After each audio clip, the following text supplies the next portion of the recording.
নমস্কাৰ প্ৰিয় বন্ধু বান্ধৱী সকল আমাৰ ৰাশিফল চেনেলটোলৈ আপোনালোকক স্বাগতম জনাইছো। যদি ভিডিঅ'টো ভাল লাগে লাইক এটা কৰি আমাৰ মনোবল বঢ়াব আৰু আপোনালোকৰ বন্ধুবৰ্গৰ লগত ভিডিঅ'টো শ্বেয়াৰ কৰি তেওঁলোককো উপকৃত কৰিব আৰু চেনেলটো ছাবস্ক্ৰাইব কৰি বেল আইকনটো ক্লিক কৰি অল কৰি ৰাখিব। আমাৰ নতুন নতুন ভিডিঅ' নটিফিকেশ্যন পোনপ্ৰথমতে পাব আৰু কমেণ্টত হৰ হৰ মহাদেৱ বুলি লিখি দিব। আপুনি যদি আজিৰ দিনটোত মহাদেৱৰ কিবা লাভ কৰিম বুলি ভাবিছে তেনেহ'লে এতিয়াই চেনেলটো ছাবস্ক্ৰাইব কৰি বেল আইকনটো ক্লিক কৰি লওক আৰু ভিডিঅ'টোত এটা লাইক কৰি দিয়ক আৰু কমেণ্টত হৰ হৰ মহাদেৱ বুলি লিখি দিয়ক। মেঘ ৰাশি মানসিক শান্তিৰে পৰিপূৰ্ণ সময় অতিবাহিত কৰা হ'ব। তাৰমানে আজিৰ দিনটোত আপোনাৰ যিখিনি সময় পাৰ হ'ব সেই সময়খিনিত মানসিক শান্তি থাকিব বুলি কৈছে। আপুনি এজন বিশেষ বন্ধুক সহায় কৰি সান্তনা পাব। তাৰমানে আজি দিনটোত আপুনি এনে এজন ব্যক্তিক সহায় কৰিব লগা হ'ব পাৰে বুলি কৈছে। সেই ব্যক্তিজনক আপুনি সহায় কৰাৰ পাছত আপুনি নিজকে সান্তনা পাব বুলি কৈছে। আপোনাৰ সম্ভাৱনাক ইতিবাচক আৰু গুৰুত্বপূৰ্ণ কাৰ্যকলাপত ৰাখক। মানে আজিৰ দিনটোত আপোনাৰ সম্ভাৱনা ইতিবাচক আৰু গুৰুত্বপূৰ্ণ কাৰ্যকলাপত ৰাখিবলৈ কৈছে। আপুনিও সফলতা লাভ কৰিব। আজিৰ দিনটোত আপুনি সফলতা লাভ কৰিব পাৰে বুলি কৈছে। বহু ক্ষেত্ৰত আপুনি ধৈৰ্য ধৰিব লাগিব। আজিৰ দিনটোত মানে আপুনি বহু ক্ষেত্ৰত কিছুমান কথা লৈ কিছুমান ব্যক্তি লৈ আপুনি ধৈৰ্য ধৰিবলৈ কৈছে। কোনো কাৰণ নোহোৱাকৈ কাৰো সৈতে তৰ্কত লিপ্ত নহ'ব। আজিৰ দিনটোত আপুনি একো কাৰণ নোহোৱাকৈ অন্য ব্যক্তিৰ লগত কাজিয়া কৰিবলৈ আপোনাক পোৱা নাই। আপুনি ধৰ্মীয় সংকটতো ধৰা পৰিব পাৰে। আজিৰ দিনটোত আপুনি ধৰ্মীয় অনুষ্ঠানত কিছুমান কথা লৈ অন্য ব্যক্তিৰ ওচৰত ধৰা পৰিব পাৰে বুলি কৈছে। বৃষভ ৰাশি সময় আৰামদায়ক হ'ব। আজিৰ দিনটোত আপোনাৰ যিখিনি সময় পাৰ হ'ব সেই সময়খিনি ভালে পাৰ হ'ব বুলি কৈছে। আপোনাৰ বেছিভাগ কাম সময়মতে সজ্জিত কৰা হ'ব। আজিৰ দিনটোত আপুনি বেছিভাগ কাম যদি কৰে সময়মতে আপোনাক কৰিবলৈ কৈছে। মনোৰঞ্জনমূলক ভ্ৰমণ পৰিকল্পনা থাকিব। আজিৰ দিনটোত আপোনাৰ মনোৰঞ্জন ভ্ৰমণ কৰিব পাৰিব বুলি কৈছে। আজি আপুনি এজন অভিজ্ঞ আৰু প্ৰভাৱশালী ব্যক্তিত্বক লগ পাব। উন্নতি পথো মুকলি কৰা হ'ব। আজিৰ দিনটোত আপুনি অভিজ্ঞতা থকা ব্যক্তিক লগ পাব বুলি কৈছে। হঠাতে ঘৰত অতিথি আগমনে কিছুমান গুৰুত্বপূৰ্ণ কামত বাধা দিব আৰু অতিৰিক্ত ব্যয় হ'ব। আজিৰ দিনটোত আপোনাৰ হঠাতে অতিথি আগমন আপোনাৰ ঘৰত কৰিব পাৰে বুলি কৈছে আৰু আপোনাৰ হঠাতে টকা পইচা অভাৱত ব্যয় হ'ব পাৰে বুলি কৈছে। আজিৰ দিনটোত মিথুন ৰাশি এইটো এটা অনুকূল সময়। কিছু সময়ৰ পৰা চলি থকা সমস্যাবোৰ আঁতৰ কৰা হ'ব আৰু ঘৰটোৰ তত্বাৱধানৰ কামবোৰৰ প্ৰতি মনোযোগ দিয়া হ'ব। আজি আপোনাৰ যিখিনি সময় পাৰ হ'ব সেই সময় আপোনাৰ ভাল বুলি কৈছে। আৰু আজিৰ দিনটোত যদি আপোনাৰ সমস্যা যদি চলি আছে ঘৰখনত কামৰ প্ৰতি যদি সমস্যা চলি আছে সেই সমস্যাৰ প্ৰতি আপোনাক মনোযোগ দিবলৈ কৈছে। আপুনি ওচৰৰ লোকসকলক লগ পোৱাৰ সুযোগ পাব। আজিৰ দিনটোত আপোনাৰ ওচৰৰ লোকসকলক আপুনি লগ পাব পাৰে বুলি কৈছে। পূৰ্বৱৰ্তী পৰিকল্পনা এটা ৰূপায়ণ কৰা এইটো সঠিক সময়। আজিৰ দিনটোত আপোনাৰ পূৰ্বৱৰ্তী পৰিকল্পনা ৰূপায়ণ কৰিব পাৰিব বুলি কৈছে। আপোনাৰ খং নিয়ন্ত্ৰণ কৰক। আজিৰ দিনটোত আপোনাক খং কৰিবলৈ পোৱা নাই আৰু ধৈৰ্য আৰু সংযমৰ সৈতে কাম কৰক। আজিৰ দিনটোত আপোনাক ধৈৰ্য ধৰি কাম কৰিবলৈ কৈছে। খং কৰিবলৈ আজিৰ দিনটোত আপোনাক দিয়া নাই। কৰ্কট ৰাশি কিছুমান বিশেষ কামৰ বাবে কৰা পৰিকল্পনা আজি কাৰ্যকৰী হোৱাৰ সম্ভাৱনা আছে। মানে আগতে যদি আপুনি কাম এটা লৈ পৰিকল্পনা যদি কৰি আছিলে সেই কামটো আজি কৰিব পাৰিব বুলি কৈছে। এটা সম্পত্তি বা বাহন কিনা পৰিকল্পনা কৰা হৈছে। এই পৰিকল্পনাক বাস্তৱত পৰিণত কৰা সময় অনুকূল। আজিৰ দিনটোত আপুনি আপোনাৰ ঘৰখনত সম্পত্তি বা বাহন কিনিব পাৰিব বুলি কৈছে। আপুনি যদি সপোনত সম্পত্তি কিনা কথা চিন্তা কৰি আছে, আজি দিঠকত সেই সম্পত্তি ল'ব পাৰিব বুলি কৈছে। আপোনাৰ কৰ্ম আৰু প্ৰচেষ্টাই আপোনাক সকলো কামতে সফলতা আৰু কৃতিত্ব দিব। আজিৰ দিনটোত আপুনি কৰ্ম যদি প্ৰচেষ্টা চলাই যদি কৰ্ম কৰে, সেই কামটোত আপুনি সফলতা পাব বুলি কৈছে।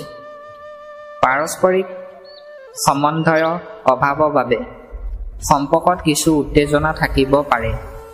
আজিৰ দিনটোত আপোনাৰ পাৰস্পৰিক সম্পৰ্কৰ বাবে আজি আপোনাৰ সম্পৰ্কত কিছু উত্তেজনা সৃষ্টি হ'ব পাৰে বুলি কৈছে। আজিৰ দিনটো সিংহ ৰাশি, ঘৰত আৰু ব্যৱসায় দুয়োটাতে আপোনাৰ উচিত অৱদান থাকিব। আজিৰ দিনটোত আপুনি ব্যৱসায় যদি কৰে, আপুনি কোৱা মতে অন্য ব্যক্তিয়ে কাম কৰিব পাৰে বুলি কৈছে। আপোনাৰ সুষম আচৰণে ভাল বেয়া প্ৰতিটো পৰিস্থিতিতে আপোনাক সম্বন্ধই বজাই ৰখাত সহায় কৰিব। আজিৰ দিনটোত আপুনি যদি অন্য ব্যক্তিৰ লগত কথা বতৰা যদি ভাল আচৰণ হিচাপে পাতে, অন্য ব্যক্তিয়ে আপোনাক কিছুমান কামত সহায় কৰিব পাৰে বুলি কৈছে। তদুপৰি এজন ঘনিষ্ঠ বন্ধু সৈতেও এক গভীৰ কথা বতৰা হ'ব। আজিৰ দিনটোত আপোনাৰ ঘনিষ্ঠ বন্ধুৰ লগত আপোনাৰ ইম্পৰ্টেণ্ট কথা বতৰা পাতিব পাৰিব বুলি কৈছে আৰু ইতিবাচক ফলাফলো হ'ব। আৰু কথা বতৰা যদি পাতে ভাল ফলাফল পাব বুলি কৈছে। নেতিবাচক পৰিস্থিতিত খৰখেদা কৰাৰ পৰিৱৰ্তে বিবেচনাপূৰ্ণভাৱে প্ৰতিক্ৰিয়া প্ৰকাশ কৰক। আজিৰ দিনটোত যদি আপুনি নেতিবাচক পৰিস্থিতিত খৰখেদা হিচাপে আপোনাক প্ৰতিক্ৰিয়া আগবঢ়াবলৈ কোৱা নাই, আৰামত কৰিবলৈ কৈছে। আজিৰ দিনটোত কন্যা ৰাশি, লগতে নিজৰ যিকোনো নেতিবাচক কথা এৰি দিয়া সংকল্প লওক। ইয়াৰ ফলত আপোনাৰ স্বভাৱৰ পৰিৱৰ্তন আহিব আৰু আপোনাৰ পৰিয়ালৰ সদস্যসকলেও সুখ লাভ কৰিব। মানে এই সময়ত আপোনাৰ স্বভাৱ চৰিত্ৰ আপোনাক ভালে ৰাখিবলৈ কৈছে। অন্য ব্যক্তিৰ ওচৰত আপোনাৰ স্বভাৱ, আপুনি কেনেকুৱা মানুহজন, তেনেকুৱা মানে স্বভাৱ আজি আহিব পাৰে বুলি কৈছে। আৰু পৰিয়ালৰ সদস্যক আজি আপুনি সুখ লাভ কৰিব পাৰে বুলি কৈছে। এই সময়খিনি ধৈৰ্য আৰু অধ্যায়ৰে পাৰ কৰা সময়। আপোনাৰ দিনটোত আজি যিখিনি সময় পাৰ হ'ব, সেই সময়খিনি আপোনাক ধৈৰ্য ধৰি পাৰ কৰিবলৈ কৈছে। আজিৰ দিনটোত তুলা ৰাশি, আজিৰ দিনটোত যদি আপুনি অচিনাকি ব্যক্তিৰ লগত দেখা দেখি যদি হয়, আপোনাৰ সৌভাগ্য দুৱাৰ মুকলি হ'ব পাৰে বুলি কৈছে। আপুনি ভাল তথ্য পাব পাৰে। কোনো ঘনিষ্ঠ আত্মীয় বিয়া ঠিক কৰা হয়। আজিৰ দিনটোত আপুনি ঘনিষ্ঠ আত্মীয় বিয়া বাৰু যদি পাতিম বুলি চেষ্টা কৰি আছে, আজি আপুনি ঠিক কৰি দিব পাৰিব বুলি কৈছে। বিয়া বাৰু ক্ষেত্ৰত যিয়ে ইয়াক সুখী কৰি ৰাখিব, আপোনাক মনটো আজি সুখী কৰি ৰাখিব বুলি কৈছে। পৰিয়ালৰ ভ্ৰমণ কাৰ্যসূচীও কৰা হ'ব। আজিৰ দিনটোত আপোনাৰ ঘৰৰ পৰিয়াল ফুৰিবলৈ যাব পাৰিব বুলি কৈছে। ঘৰৰ পৰিৱেশটো শৃংখলাবদ্ধ আৰু সংযত কৰি ৰখাটো প্ৰয়োজনীয়। আজি আপোনাৰ ঘৰৰ পৰিৱেশ আপোনাক ভালে ৰাখিবলৈ কৈছে। বিকাশৰ বাবে শিশুসকলক শিক্ষা আৰু কেৰিয়াৰত প্ৰভাৱ পৰিব। মানে শিশুসকলক আজি ভৱিষ্যতৰ বাবে কিছু প্ৰভাৱ পৰিব পাৰে বুলি কৈছে পঢ়া শুনা শিক্ষাৰ্থীসকলক। বৃশ্চিক ৰাশি, আপুনিও আপোনাৰ ধাৰণাবোৰ সম্ভৱপৰ উত্তম পদ্ধতিৰে প্ৰদৰ্শন কৰিব। এই সময়ত গ্ৰহ অৱস্থানৰ কিছু পৰিৱৰ্তন হৈছে। এই সময়ত আপোনাৰ গ্ৰহ অৱস্থান ভাল বুলি কৈছে। মুকলি হৃদয়েৰে এই পৰিৱৰ্তন গ্ৰহণ কৰক। ই আপোনাৰ বাবে ইতিবাচক হ'ব। আজিৰ দিনটোত আপোনাক মুকলি হৃদয়েৰে অন্য ব্যক্তিৰ লগত কথা বতৰা পাতিবলৈ কৈছে। ব্যক্তিত্বত ব্যস্ততাৰ বাবে শিশু সমস্যাক আওকাণ নকৰিব।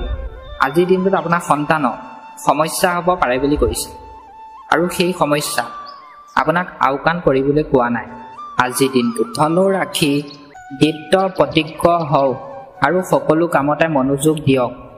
আৰ্থিক দৃষ্টিকোণৰ পৰাও আজি আপোনালোকৰ বাবে ডাঙৰ ডাঙৰ সাফল্য কঢ়িয়াই আনিছে। মানে আৰ্থিক দৃষ্টিকোণৰ পৰা আপোনাৰ আজি ডাঙৰ সাফল্য কঢ়িয়াই আনিব পাৰিব বুলি কৈছে। সৃষ্টিশীল আৰু মন মগজুক জোকাৰি যোৱা কাম কাজতো অতি উত্তম সময় অতিবাহিত কৰা হ'ব। আজিৰ দিনটোত আপুনি সৃষ্টিশীল কামত আপোনাৰ মন কিছু সময় কটাব পাৰিব বুলি কৈছে। অপ্ৰয়োজনীয় খৰচ নিয়ন্ত্ৰণ কৰাটো গুৰুত্বপূৰ্ণ। আজিৰ দিনটোত আপোনাক টকা পইচা অপ্ৰয়োজনত খৰচ কৰিবলৈ কোৱা নাই। মকৰ ৰাশি এক পদ্ধতিগত ৰুটিনৰ সৈতে সকলো কাম সুচাৰুৰূপে সম্পূৰ্ণ হ'ব। আজিৰ দিনটোত আপুনি যি কাম কৰে সেই কাম আপুনি ভবামতে কৰিব পাৰিব বুলি কৈছে। ঘৰৰ ৰক্ষণাবেক্ষণৰ ক্ষেত্ৰতো আপোনাৰ বিশেষ আগ্ৰহ থাকিব। নিসংগতাত বা ধৰ্মীয় কামত কিছু সময় কটালে শান্তি আৰু প্ৰশান্তিৰ সৃষ্টি হ'ব। আজিৰ দিনটোত আপুনি শান্তিত আপোনাক কিছু সময় কটাবলৈ গৈছে। আজিৰ দিনটোত কুম্ভ ৰাশি যুৱক যুৱতী আৰু ছাত্ৰ ছাত্ৰীসকলে তেওঁলোকৰ যিকোনো দ্বিধাদ্বন্দ্ব আঁতৰোৱাৰ পৰা সকাহ পাব।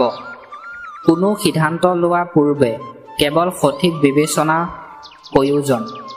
অধ্যায় আৰু চিন্তা চৰ্চাৰে কাম কৰিলে সমানেই অনুকূল ফল পাব। আজিৰ দিনটোত যদি আপুনি চিন্তা চৰ্চালৈ কাম কৰে আপুনি ভাল ফল পাব বুলি কৈছে। সেই কামটোক লৈ কোনো এটা বিষয়ক লৈ আত্মীয়ৰ লগত কিছু বিবাদ হ'ব আৰু ইয়াৰ প্ৰভাৱ পাৰস্পৰিক সম্পৰ্কত পৰিব।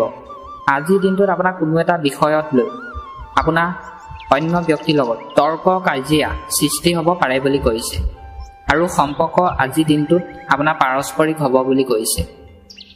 মীন ৰাশি ঋণ দিয়া ধন ঘূৰাই দিয়াটো আজি সম্ভৱ। যিসকল ব্যক্তিয়ে আগতে টকা পইচা ঋণ দিছিলে সেই ব্যক্তিসকলে আজি আপোনাক টকা ঘূৰাই দিব পাৰে বুলি কৈছে আৰু জটিল বিষয়বোৰো সমাধান হ'ব। আজিৰ দিনটোত আপোনাৰ জটিল বিষয় আপুনি সমাধান কৰিব পাৰিব বুলি কৈছে অন্য ব্যক্তিৰ লগত। এইটো এটা বৰ কঠিন সময়